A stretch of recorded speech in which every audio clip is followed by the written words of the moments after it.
지난해 퇴직연금 적립금이 400조 원을 돌파하면서 급격한 성장세를 보이고 있습니다. 특히나 지난해 퇴직연금은 저축형에서 투자형으로 변화를 꾀하고 있다는데요. 현황은 어떤지 또 금융당국의 디폴트 옵션 개선 방안 논의에 대해서도 살펴보겠습니다. 우리은행 연금사업부 김민령 과장 모셨습니다. 어서 오세요. 안녕하세요. 안녕하세요. 일단 디폴트 옵션이 정확하게 뭔가요?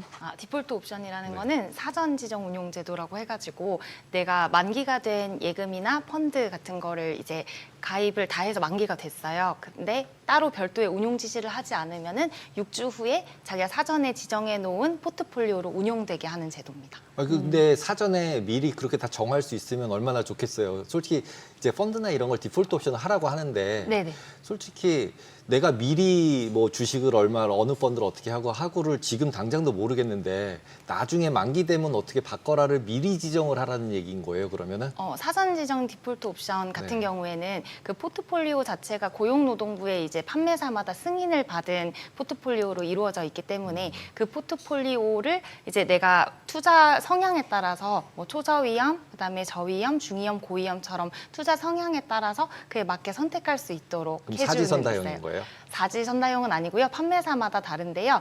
이제 초저위험, 저위험, 중위험, 고위험에서 보통 10개 안팎으로 고르실 수 있습니다. 지금 이제 보니까 퇴직연금 적립금이 제도 도입한 지 18년 만에 400조 원을 돌파했다. 이게 엄청난 성장이라면서요. 네, 맞습니다. 네. 아무래도 고용노동부에 따르면 지난해 말 기준으로 퇴직연금 적립금이 431조 7천억 원을 기록하면서요. 제도 도입 18년 만에 처음으로 400조를 돌파했다고 하는데요. 적립금의 경우에는 DB는 좀 다소 정체되어 있지만 DC형, IRP형의 비중 증가가 크게 눈에 띄었습니다.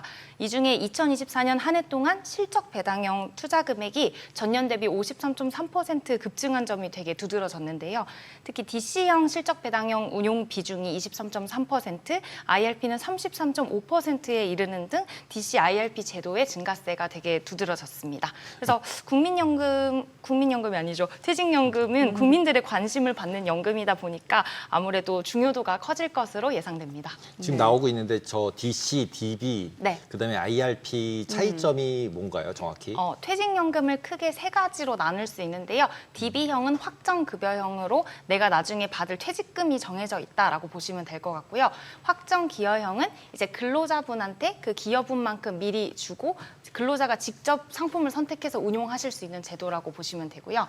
그리고 개인형 퇴직연금인 IRP 같은 경우에는 내 개인 부담금을 넣어서 이제 세액공제도 받으시면서 그리고 그거를 원하는 투자 성향에 맞게 이제 운용을 할 수 있는 개인형 연금이라고 생각하시면 될 것 그럼 같습니다. 기업마다 그러니까 선택할 수 있는 폭이 다 다를 거 아니에요? 회사마다 다르고 또 자영업자는 다르고. 그럼 자영업자들은 이 중에 뭘 할 수 있는 거예요? 자영업자 같은 경우에는 개인형 퇴직연금 IRP를 가입하실 수 있고요. 회사 같은 경우에는 DB 제도나 DC 제도를 같이 도입하실 수도 있고 아니면 선택해서 도입할 수도 있고 그건 이제 퇴직연금 규약에 따라서 다를 것 같습니다. 그럼 DB는 예전에 퇴직금처럼 그냥 고정금리 얼마 이게 DB인가요? 고정금리는 이제 그 가입한 곳이 회사이기 때문에 회사가 어떻게 운용하는지에 따라 다른 거고 DB형을 가입한 근로자들은 나중에 어차피 받을 퇴직금이 정해져 있다고 보시면 되셔서 운용 결과에 상관없이 이제 정해져 있는 퇴직금을 받는 게 DB 제도인 거고요. DC 제도 같은 경우에는 먼저 그 기여분을 근로자의 그 DC형 계좌에 주고 그 사람이 운용을 잘하면은 나중에 자기 퇴직금이 많아지는 거고 운용을 못하면은 퇴직금이 적어지는 구조다라고 생각하시면 될 것 같습니다. DC는 개인이 선택을 하는 건 아니에요. 그러면 회사가 선택을 해요. 네, 그 제도 같은 경우는 회사가 선택을 하는 거고요. 이제 그 제도를 통해서 그 적립금을 운용하는 거는 근로자가 본인이 한다고 보시면 됩니다. 그러면 DC랑 IRP의 차이는 뭐예요? DB랑 DC 같은 경우는 회사에서 어쨌거나 가입하는 퇴직연금 제도인 거고 IRP는 DB 가입자분들도 IRP를 가입하실 수 있고 DC 가입자분들도 IRP를 가입할 수 있는 개인형 퇴직연금 내 개인적인 노후 자금을 적립하기 위한 계좌라고 생각하시면 될 것 같아요. 그러니까 뭔가 좀 노후를 좀 더 빵빵하게 보장하고 싶으신 분들은 이제 이런 퇴직연금 뭐 DBDC도 있지만 이건 네네. 회사에서 해주는 거니까 맞아요. 이제 개인형 그 IRP까지 하는 거죠. 네, 맞습니다. 네.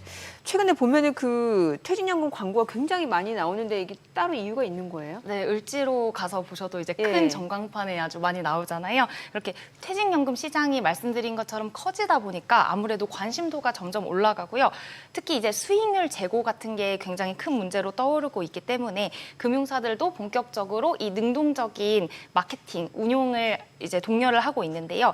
IRP나 DC형은 설명드렸듯이 이제 수익률에 따라서 연금 수령액이 크게 달라지다 보니까 이제 상품 선택이랑 운용이 좀 핵심 고려 사항이 됐기 때문에 금융사들은 이제 누가 먼저 고객을 선점하느냐 이게 관건이 되어서 많이 과열된 양상입니다. 그럼 IRP나 DC 같은 경우 선택을 한다 그러셨잖아요. 그러면 선택할 수 있는 폭이 어떤 게 있는 건가요? 어떤 보통 상품들? 원리금 보장 상품이 있고요. 그다음에 실적 배당형 상품이 있는데요. 실적 배당형 상품은 이제 흔히들 아시는 펀드나 ETF 그리고 펀드 중에서도 뭐 TDF. 원리금 보장 상품은 정기예금, 저축은행 정기예금 그리고 또 뭐 GIC 같은 그런 상품들이 있습니다. GIC가 뭐예요? GIC가 이율 보증형 보험이라고 해가지고 이제 참 이게 다 보험사에서 약자라서. 다 약자여가지고 보험사에서 이제 전 GIC 보증하는 싱가포르 보험. 국부펀드인 줄 알았어요. 그거 가입할 수 있으면 좋겠는데요. 네. 그러면 예금하고 GIC 뭐 이런 거가 저축은행은 왠지 더 높을 것 같고 네네. 금리가. 네. 그럼 퇴직금 같은 경우 원리금 보장되는 부분이면 왜 은행 거를 왜 들어야 되죠? 그냥 저축 금리 제일 높은 거 들고 싶을 것 같은데. 그러니까 은행에서 그걸 가입하실 수 있는 거예요. 그러니까 은행에서 원리금 보장 상품을 선택을 하는데 내가 말씀하신 대로 시중은행 정기예금을 안전하니까 하고 싶다고 하시는 분은 그걸 담는 거고 그게 아니고 나는 저축은행 정기예금이 좋다면 그걸 담는 거고 GIC를 담으면 담고 싶다. 이렇게 금리 차이가 어떻게 나요? 금리 차이가 아무래도 정기예금이 제일 낮고 그다음에 이제 저축은행 정기예금, 그다음에 GIC, 뭐 ELB, DLB 이런 상품으로 높아진다고 보시면 됩니다. 그럼 원리금은 그쪽으로 가는 거고 실적 배당은 아까 말씀하신 것처럼 펀드, 네. 그다음에 ETF, 네. 그다음에 이제 TDF 같은 경우는 정확히 뭔가요? TDF 같은 경우에는 이제 은퇴 시점이 정해져 있는 펀드라고 보시면 돼요. 이게 타겟 데이트 펀드 맞습니다. 이제 다 아실 것 같은데 아무래도 목표 시점에 맞게 주식과 채권의 비중을 조절을 해주는 그런 펀드를 말하고요. 그래서 아무래도 포트폴리오를 구성하기에 좀 적합한 연금 특화 상품이라고 할 수 있습니다. 근데 솔직히 저 같은 경우는 그 이름이 있잖아요. 2050, 2060 뭐 네네. 이렇게 있잖아요. 그래서 20살인데 뭐 50살에 은퇴되는 거. 네. 근데 그런 거 할 때 저 같은 경우는 어떤 게 주식 비중이 제일 높아. 그러고서 그냥 네. 나이에 상관없이 그냥 고르거든요. 맞습니다. 왜냐하면 이게 네. 그냥 자기 맘대로 주식 그렇죠. 비중을 예. 움직여 놓잖아요. 나이대에 따라서. 맞아요. 빈티지라고 해서 이제 숫자가 있는데 그 숫자가 이제 은퇴 시점이라고 보시면 되셔서 숫자가 높을수록 주식 비중이 높고요. 뭐 투자 성향이 공격 투자형이신 분들은 아무래도 은퇴 시점만 고려하는 게 아니라 그런 주식 비중을 고려하셔서 선택하기도 합니다. 그리고 이것도 못하게 하지 않나요? 퇴직연금이라고 이제 위험자산 많이 못 가져가게 막아놓고 막 이런 거 있었던 것 같은데 그건 네. 몇 퍼센트로 막혀져 있나요? 근로자 퇴직급여 보장법에 의해서 위험 자산은 70%까지 이제 투자가 가능하시고요. 그 이상으로 이제 TDF 같은 것 중에서 이제 적격 TDF라고 일정한 그 기준을 갖춘 TDF의 경우에는 안전자산으로 이제 간주해서 100%까지 투자 가능합니다. 사실 요즘에 뭐 워낙 예금 금리도 낮고 또 젊으신 분들은 이제 원리금 보장에 대해서 큰 매력을 못 느끼시는 것 같아요. 이제 그러다 보니까 IRP 계좌 같은 경우는 보통 이제 원리금 비보장 상품 이쪽으로 적립금이 어마어마하게 늘었다고 하는데 네. 분명 장점은 이게 운용만 잘하면 수익률이 훨씬 좋기 때문이겠죠. 네, 아무래도 이제 요즘 세대, 뭐 MZ 예. 세대, 젠지 세대이신 분들 같은 경우에는 그 저축보다는 투자로서 조금 더 많이 나아가시는 그러게요. 경향이 있으시거든요. 예. 그래서 아무래도 그렇게 되고 있는데요. 그냥 일단은 수익률만은 살펴보아도 그냥 초저 위험으로 하시는 것보다는 이제 고위험으로 갈수록 하이 리스크, 하이 리턴이 지금 되고 있는 터라 요즘 TDF나 아니면은 뭐 미국 주식형 ETF 같은 걸로 예. 이제 많이 되면서 이제 더 높아지고 있는 상황입니다. 그래서 비보장 중심의 실적 배당형 상품의 증가세가 굉장히 네. 지금 뚜렷하게 증가를 하고 있어서요. 이 점에 아무래도 주목할 필요가 있는데 특히 DC형, IRP형에서 더 두드러진다고 볼 수 있습니다. 다 약간 좀 공격적이긴 하네요, 둘 다. 네, 맞습니다. 근데 고객님들께서 이거랑 아까 처음에 얘기했던 DB. 디폴트 옵션이랑은 아. 어떤 관계예요, 얘네들하고? 그러니까 DB, DC, IRP는 퇴직연금의 이제 제도인 거고요. 그 전체가 이제 적립금이 있는 거고, 그 적립금 중에서 내가 원리금 보장으로 투자를 할 것이냐, 아니면 실적 배당형으로 투자를 할 것인가를 개인이 정하게 되는 거잖아요. 그리고 그 중에서 이제 원리금 보장형 상품을 가입을 했는데 정기 예금은 만기가 있잖아요. 그럼 그 만기가 됐을 때 그러면은 만기가 이제 재해치되지 않고 현금성 자산으로 들어오면은 그때 방치되는 거를 막기 위해서 이제 정부에서 실시한 제도가 디폴트 옵션인 거거든요. 지금은 고정금리 부분만 디폴트 옵션이 적용이 되는 거예요? 네, 고정금리라기보다는 만기가 그러니까 있는 상품이 예. 네, 만기 후에 방치되지 않도록 아. 네, 그렇게 생각하시면 만기에 대해서 방치가 되면 어떻게 되는 건가요? 6주 있으면은 사전에 지정한 디폴트 옵션 그 포트폴리오로 운용이 들어갑니다. 그럼 무조건 디폴트 옵션을 하면 되는 거 아닌가요? 그걸 왜 선택을 해야 돼요, 고객이? 디폴트 옵션 포트폴리오 종류가 여러 개가 있는데 자기한테 맞는 걸 사전에 지정을 미리 해놓는 게 지정을 좋잖아요. 네, 예를 들어 뭐 저 같은 경우에는 고위험이 좋다. 그래서 펀드로만 이루어진 디폴트 옵션 포트폴리오를 선택을 해놓으면은 저 같은 경우는 그렇게 들어가는 거고, 나는 그래도 안전 추구형이야 이래서 이제 예금으로 이루어진 디폴트 옵션 포트폴리오를 사전에 지정해 놓으면 그분은 예금으로 된 포트폴리오로 이제 운용이 되는 거죠. 저는 네. 처음에 그 디폴트 옵션 도입됐을 때 그때 한번 정하고 그 뒤로 정한 기억이 없는데. 맞습니다. 그거를 중간에 바꿔줘도 되지만 한 번 네. 정하시면은 아무래도 그대로 가시는 경우도 기억이 안 많아요. 나요. 정말. 그러니까. 네. 대부분 그러시지 않을까 싶은데. 네, 맞아요. 근데 이렇게 한 번 정해놓은 것도 물론 어렵듯이 아예 정해놓지 않으면은 이제 현금성 자산에 그냥 방치되는 경우가 많기 그래서. 때문에 네, 오히려 디폴트 옵션으로 정해놓음으로써 그래도 최소한의 수익률을 가져가게 하려는 방편으로 생각할 수 있을 것 같아요. 보통 주식형 ETF나 아니면은 펀드 같은 경우 만기는 없으니까 그런 투자 상품들은 처음에 지정해놓고 비중만 정해놓으면 계속 올라가든 말든 따라서 왔다 갔다 하는 거니까 디폴트 옵션의 대상은 아니겠네요. 맞습니다. 네. 그리고 그냥 예를 들면 정기예금 이런 건 네. 만기가 있으니까 걔네들만 이제 디폴트 옵션의 옵션 대상이 거고. 됩니다. 네, 맞습니다. 그리고 이제 퇴직연금 같은 경우도 중도 인출하는 경우들이 있잖아요. 네, 맞습니다. 네. 뭐 사실 갑자기 잘 다니던 직장을 그만두고 이제 네. 자영업을 한다던가 목돈이 필요할 때 이제 중도 인출하게 되는데 네. 이거를 막는다면 또 사용자들이 힘들어질 수 있을 것 같은데요. 네, 맞아요. 중도 인출의 경우가 생각보다 많이 예. 일어나고 있는데요.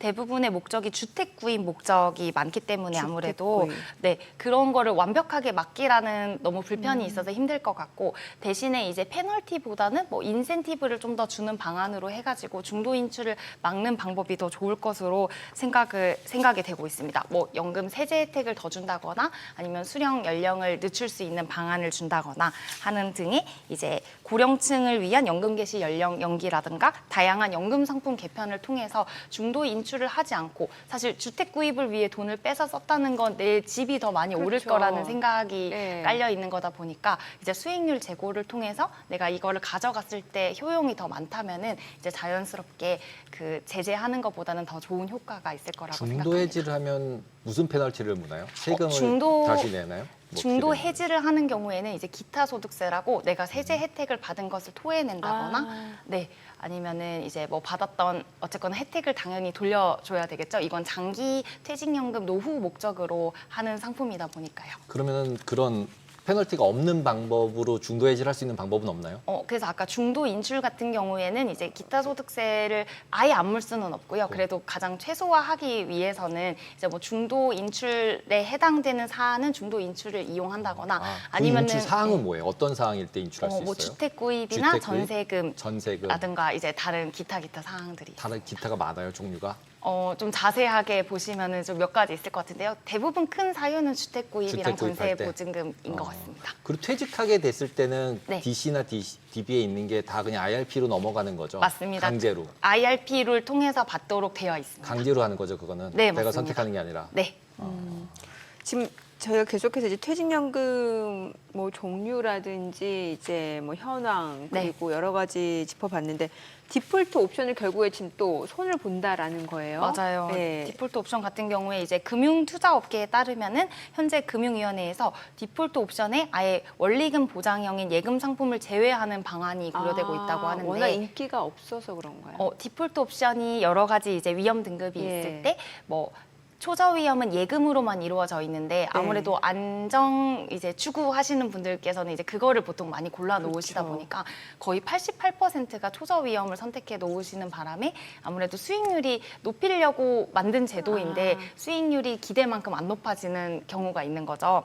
아무래도 여기 봤을 때 초저 위험은 1년 수익률이 3.3%인 거에 반해서 그래도 고위험은 평균 16.8% 정도 수익률이 나온다고 하거든요. 하지만 그래도 이거는 고객의 투자 성향에 따라서 고객이 선택하는 거지 강제로 저희가 위험 등급을 선택할 수 없기 때문에 예금 상품을 제외하는 방안을 생각하고 있는 것 같습니다. 이 펀드 안에는 보통 이제 사람들이 생각할 때 저 같은 경우 생각하면 이제 원화 주식은 세금이 없잖아요. 근데 이제 해외 ETF 하면 세금이 너무 많잖아요. 네. 그러니까 그냥 이런 연금은 다 그냥 해외 S&P 뭐 ETF를 사거나 네. 이런 걸로 한다. 뭐 이렇게 생각을 하고 있는데 그게 맞는 방법인가요? 일단은 S&P 같은 경우는 위험 자산이니까 IRPR 내에서는 100% 담으실 수는 없는데 최대한 많이 담으시려는 성향이 강한 것 같아요. 그래도 대표 지수는 이제 장기적으로 좀 우상향하는 경향이 있다 보니까 그런 방식을 많이 택하시는데 나쁘지 않은 포트폴리오라고는 생각하지만 그래도 내 노후 자산인 만큼 좀 안전적인 부분도 고려하셔가지고 좀 다변화하시는 것도 좋을 것 같습니다. 지금 보니까 이제 금융당국이 사전 심의가 아니라 이제 상품을 먼저 출시한 이후에 이제 문제가 생기면 제재하는 방식으로 전환을 추진한다라는 건데 이거 괜찮은 거예요?